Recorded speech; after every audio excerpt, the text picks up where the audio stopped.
अहंकार और अकड़ दोनों ही जीवन में सबसे बड़े दुश्मन है, क्योंकि यह ना तो आपको किसी के होने देते और ना ही कोई आपका होना चाहता है।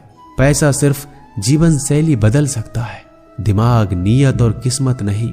जिंदगी में खूबसूरत तो बहुत लोग होते हैं, लेकिन जो जिंदगी को खूबसूरत बना दे ऐसे लोग बहुत कम होते हैं। कभी अपनी तारीफ भी खुद कर लिया करो, क्योंकि बुराई करने के लिए रिश्तेदार जो बैठे हैं। कलम तभी तक साफ और अच्छी लिख पाती है जब वो थोड़ा रुक कर चलती है। अगर आपकी दिशा सही है तो आपको चिंता करने की कोई जरूरत नहीं है। बस आपको यह करना है कि सदैव चलते रहना है। अगर आप उन चीजों की कदर नहीं करते जो आपके पास है तो आप कभी खुश नहीं रह सकते हो। जिंदगी में उतार चढ़ाव और सुख दुख के बाद भी जो आपका साथ ना छोड़े, उस व्यक्ति का आप हमेशा कदर करें। इंसान वह बन सकता है जो बनने का सपना देखता है। हम क्या करते हैं यह जरूरी नहीं, पर जो भी काम करते हैं वह सच्चे मन और दिल से करना चाहिए। दिल में अगर संतोष हो, जहां भी जाओगे खुश रहोगे, लेकिन अगर दिल में संतोष नहीं तो कभी भी खुश नहीं रह सकते। दूसरों की बुराई ढूंढने से कोई लाभ नहीं, क्योंकि अगर आप दूसरों की बुराइयां ढूंढोगे तो उनकी अच्छाइयां आपको कभी दिखेगी ही नहीं। श्री कृष्ण कहते हैं, अपमान का बदला लड़ाई करके नहीं, सामने वाले से अधिक सफल होकर लिया जाता है।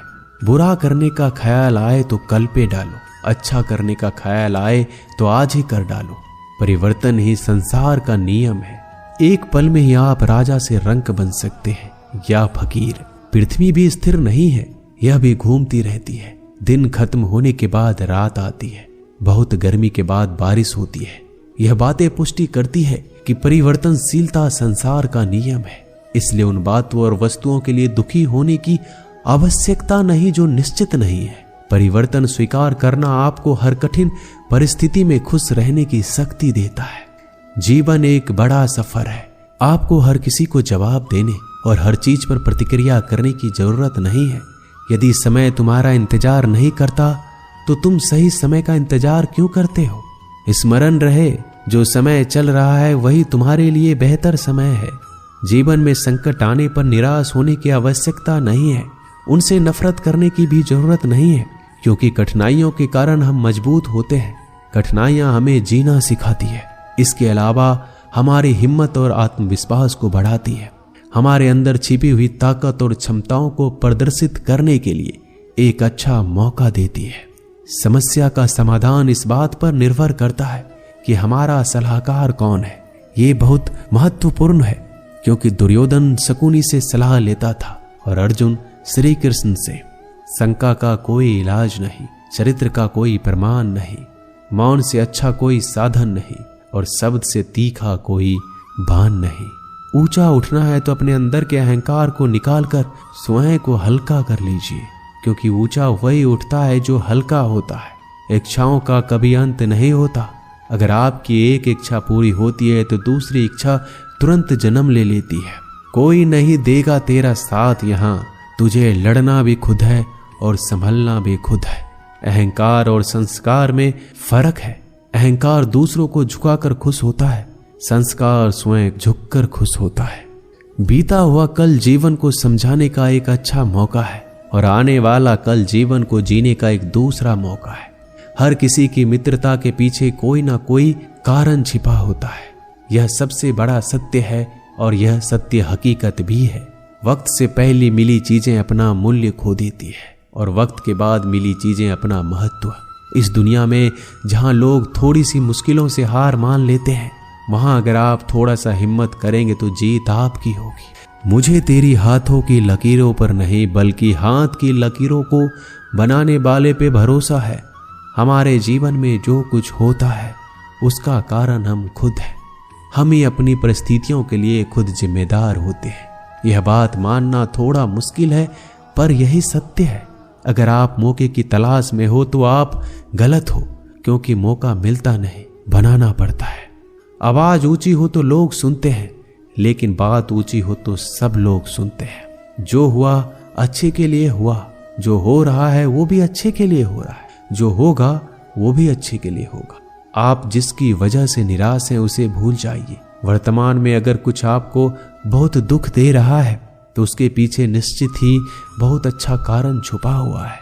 इसलिए ना भविष्य ना ही पिछले बीते हुए समय के बारे में सोचिए। आपके पास वर्तमान है, उसका आनंद उठाइए। अगर सफलता देर से मिले तो उदास मत होना, क्योंकि छोटे घर जल्दी बनते हैं और महल बनने के लिए समय लगता है। लोगों को बदलता देखकर आप अपना दिल छोटा मत करो। जो बदल गए उन्हें अपनी जिंदगी से दूर कर दीजिए। जिन लोगों ने तुम्हें अपना बनाकर छोड़ दिया उन लोगों को धन्यवाद दो, क्योंकि वही लोग सिखाते हैं कि हर अपना अपना नहीं होता। पतझड़ हुए बिना पेड़ों पर नए पत्ते नहीं आते। कठिनाई और संघर्ष सहे बिना अच्छे दिन नहीं आते। मैदान में हारा हुआ इंसान फिर से जीत सकता है, लेकिन मन से हारा हुआ इंसान कभी नहीं जीत सकता। एक समय की बात है, एक बहुत ही महान संत अपने शिष्यों के साथ बैठे हुए थे और उन्हें उपदेश दे रहे थे। तभी उन्होंने अपने शिष्यों से कहा, क्रोध इंसान का सबसे बड़ा दुश्मन है। क्रोध करने वाले व्यक्ति खुद को हानि पहुंचाता है, लेकिन दूसरों को भी हानि पहुंचाता है। वह प्रतिशोध की आग में जलता है और अपने जीवन को बर्बाद करता है। उनके उपदेश खत्म होने के बाद उनके शिष्यों में से एक शिष्य खड़ा होता है और बोलता है, तू एक ढोंगी है। तेरी बात मनुष्य के रहन सहन से विपरीत है। तू जो भी कहता है उसे अपने जीवन में अनुसरण नहीं करता और दूसरों को यह सब करने के लिए कहता है। जब उनका शिष्य उनको उल्टी सीधी बातें कह रहा था, तब महान संत ने कोई प्रतिक्रिया नहीं दी और वो शांत बैठे थे। लेकिन ऐसे में वह व्यक्ति और भी ज्यादा गुस्सा हो गया और गुस्से में आकर और उसने उस संत के मुंह पर थूक दिया। इसके बाद भी उस संत को गुस्सा नहीं आया।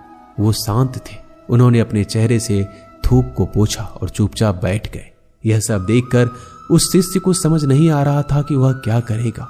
गुस्से में आकर वह उस जगह को छोड़कर चला गया। अगले दिन घर पहुंचा। जैसे ही वह अपने घर पहुंचा, उसका दिमाग शांत हो चुका था। दिमाग के शांत होते ही उसे इस बात का एहसास हुआ कि उसने कितनी बड़ी गलती की है। उससे पाप हुआ है। वह खुद को मन ही मन कहने लगा कि मैंने क्या कर दिया। मैंने एक महान संत का अपमान किया है। ऐसा पाप मैं कैसे कर सकता हूँ। मैंने बहुत बड़ी गलती कर दी। मुझे जाकर उनसे माफी मांगनी होगी। यह कहकर वह तुरंत ही संत के पास चला गया। लेकिन वह संत उस स्थान पर नहीं थे। ऐसे में वह शिष्य जगह जगह भटक कर खोजने लगा। जैसे ही वह संत मिले, उनके पैरों में गिर गया और उनसे कहने लगा, मुझे माफ कर दीजिए। मुझसे गलती हो गई।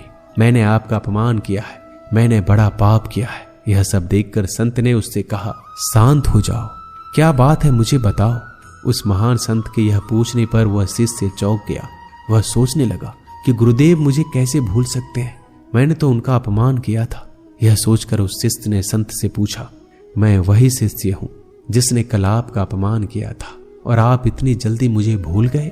उस महान संत ने जवाब दिया, हमें कल की बातों को कल में ही छोड़ देनी चाहिए। वह अच्छा हो या बुरा, उसके बारे में बार बार विचार नहीं करना चाहिए। मैं बीती हुई बातों को पीछे छोड़कर आगे चलता हूँ और ऐसा ही हम सबको भी करना चाहिए। दोस्तों, आशा करते हैं कि आपको ये वीडियो अच्छा लगा होगा। वीडियो को शेयर जरूर कीजिएगा। मिलते हैं जल्दी एक नए ज्ञानवर्धक वीडियो में। धन्यवाद।